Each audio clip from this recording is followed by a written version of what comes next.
Have you ever worked a job that you're just not excited about and getting up to go to work every day was just plain torture? My name is Michelle Goings, and I'm going to inform you on how to create a more positive work environment, as well as how to recognize you're in a negative work environment. Think about your own contributions, influences, and attitudes at your current job, and gather some tools to help make it better. The better the work environment, the more pride we take in our everyday job activities, and the more loyalty we have for the company that we work for. Now, it may seem obvious to go over negative signs of negativity in the workplace, but you'd be surprised at what we accept as normal behavior when in reality we are dwelling in negativity. According to mainlinehealth.org, some signs of negativity are your boss being critical and unfriendly. If your employee turnover rate is really high and you have low morale, or if you're sitting there watching the clock constantly and you're not getting any performance feedback, you could be in a negative work environment. Frankly speaking, I recently had a boss that was critical and unfriendly. She ruled with intimidation instead of a team spirit. It was a rough few years, but I took the advice I got from my grandma, and she always says, kill him with kindness before you kill him. The boss ended up leaving our campus and going to another campus, so she took responsibility for her career, and she's not happy. Ultimately, a more positive work environment is not only important for our physical, emotional, and mental health, but it's also important for the results that we produce for the company we work for. Let's look at some ways on how to create a more positive work environment. LifeOptimizer.org posted an article called 5 Ways to Create a More Positive Work Environment. And number 1 was to accept the right position for yourself. You know what kind of environment you thrive in, so secure a position that works for you. Number 2, be a positive person to your coworkers. Be helpful to them, smile, make eye contact, and be friendly.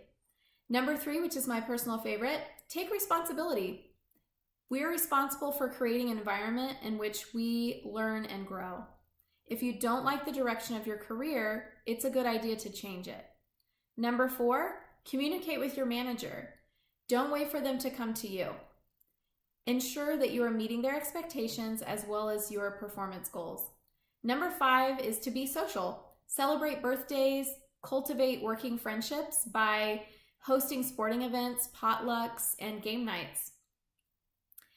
Sigal Barsaid, who is co-author of Why Does Affect Matter in Organizations, says that emotional intelligence are buzzwords that are used in education and in psychology.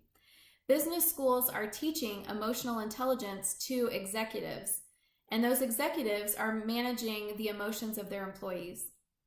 The idea behind emotional intelligence in the workplace is that it's a skill through which employees can gather data about their coworkers and use it to navigate certain situations.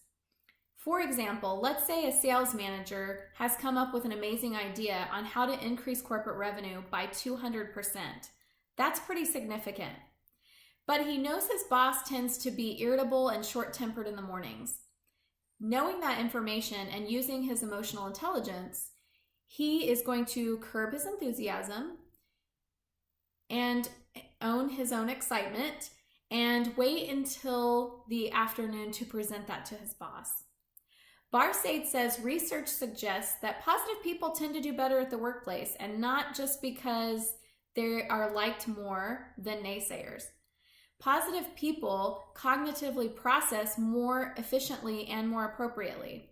If you are in a negative mood, a fair amount of processing is going into that mood. When you're in a positive mood, you're more open to taking in information and handling it effectively. In summary, it's okay to have bad days at work on occasion, and know that it's okay for coworkers to do the same. Remember, we're all flawed, and try not to take on any negativity of a coworker. Instead, be a sounding board for them. It could change their day around and give them a better attitude. After all, there could be a day where you're going to need some sounding board as well. I hope that you were able to gather enough information to make your job a more positive environment.